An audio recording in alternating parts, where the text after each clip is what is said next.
샬롬, 좋은 아침입니다. 간밤에 평안하게 주무셨습니까?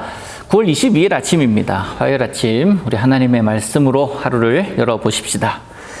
출애굽기 22장 21절에서 27절입니다. 너는 이방 나그네를 압제하지 말며 그들을 학대하지 말라. 너희도 애굽 땅에서 나그네였음이라. 너는 과부나 고아를 해롭게 하지 말라. 내가 만일 그들을 해롭게 함으로 그들이 내게 부르짖으면 내가 반드시 그 부르짖음을 들으리라. 나의 노가 맹렬함으로 내가 칼로 너희를 죽이리니 너희의 아내는 과부가 되고 너희 자녀는 고아가 되리라. 네가 만일 너와 함께한 내 백성 중에서 가난한 자에게 돈을 구워주면 너는 그에게 채권자같이 하지 말며 이자를 받지 말 것이며 내가 만일 이웃의 옷을 전당 잡거든 해가 지기 전에 그에게 돌려보내라.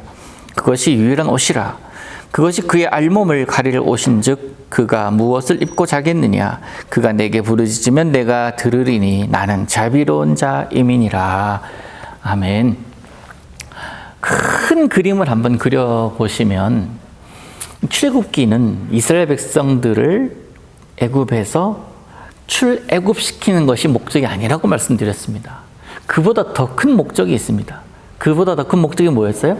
하나님의 백성으로 만들어 가심. 나는 그들의 하나님이 되고 그들은 그 하나님의 자녀가 백성이 된, 그게 하나님의 빅픽처, 큰 그림입니다.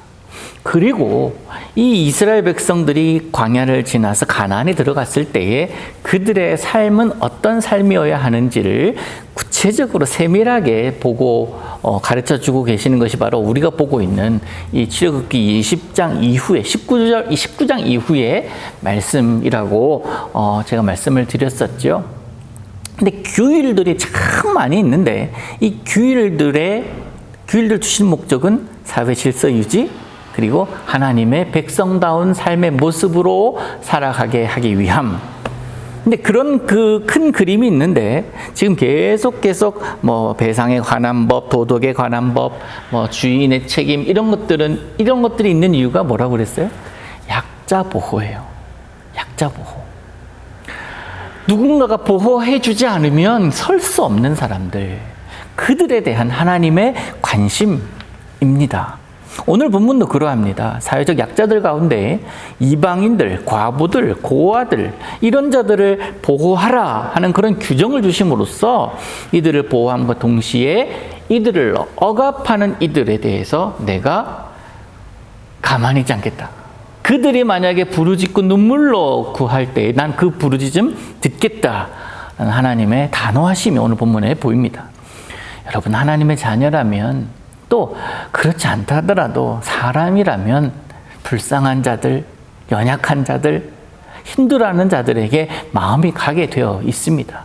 오늘도 그래서 나의 앞만, 내가 가야 될 길만 바라보는, 그것만 바라보는 자가 아니라 조금 넓혀서 내 주변에 있는 사람들, 그들의 상황도 좀 돌아볼 수 있는 그런 마음의 여유가 있기를 원합니다. 그래서 여러분에게 제가 말씀드린 게, 부탁드린 거 있잖아요. 참 좋은 이웃이 되어 주십시오.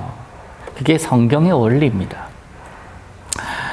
먼저 이방인을 압제하지 말라라고 말씀하십니다. 그들도 이방인이었기 때문에 그 마음을 잘 알 겁니다. 근데 우리가 이방인입니다. 이 땅에 살아가는 이방인 아닙니까?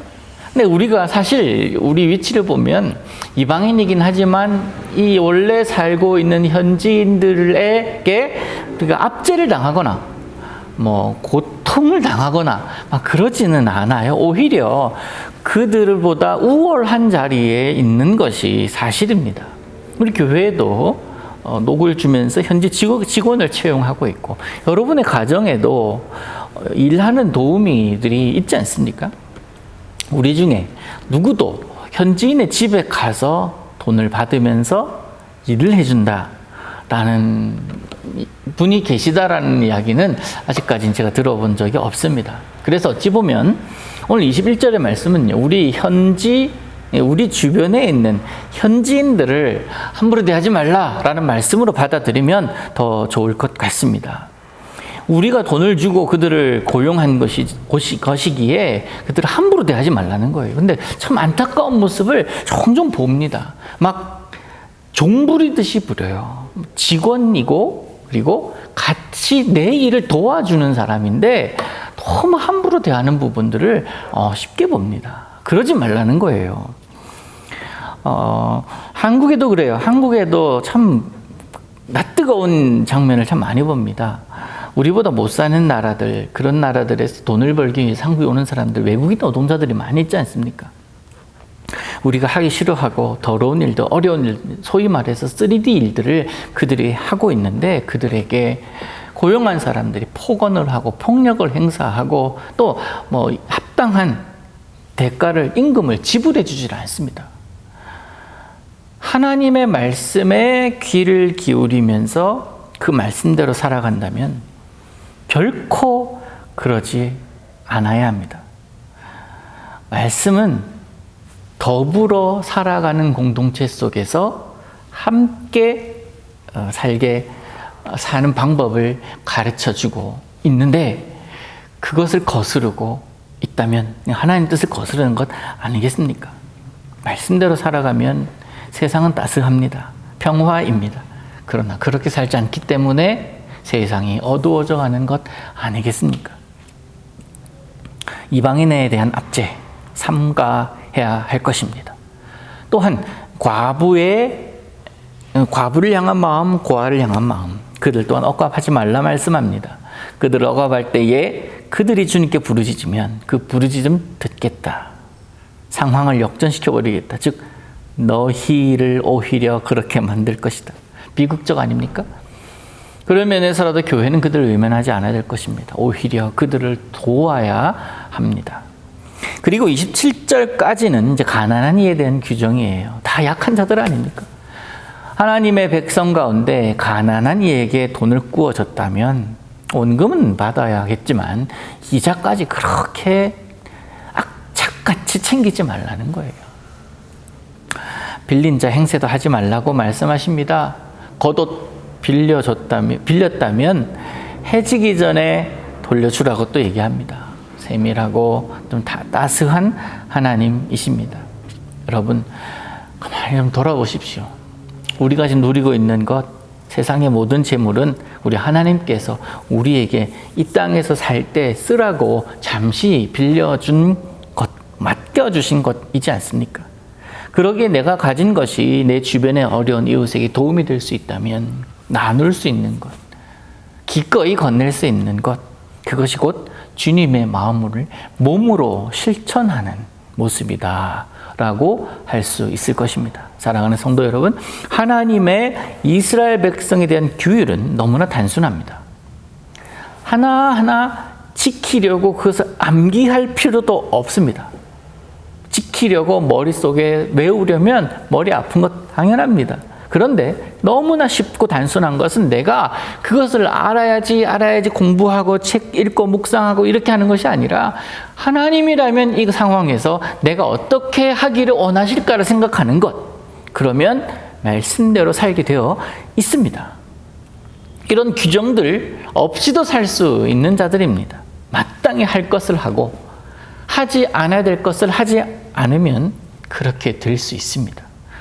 오늘도 여러분 우리가 그렇게 살기를 원합니다. 우리가 하나님의 자녀들, 하나님의 사람으로서 당연히 보여야 할 모습을 보이고 하나님의 자녀로서의 정체성을 잃지 않고 살아갈 때에 우리 그런 모습을 보시고 하나님은 기뻐하실 것이고 우리 주변에 참 좋은 이웃이 되어주지 않겠습니까?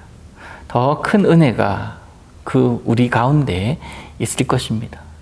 당연한 것을 했는데도 상을 얻는 하나님의 복을 얻게 되는 그런 결과가 있을 것입니다. 그 은혜 누리며 사는 오늘을 사시기를 우리 예수님의 이름으로 축복합니다.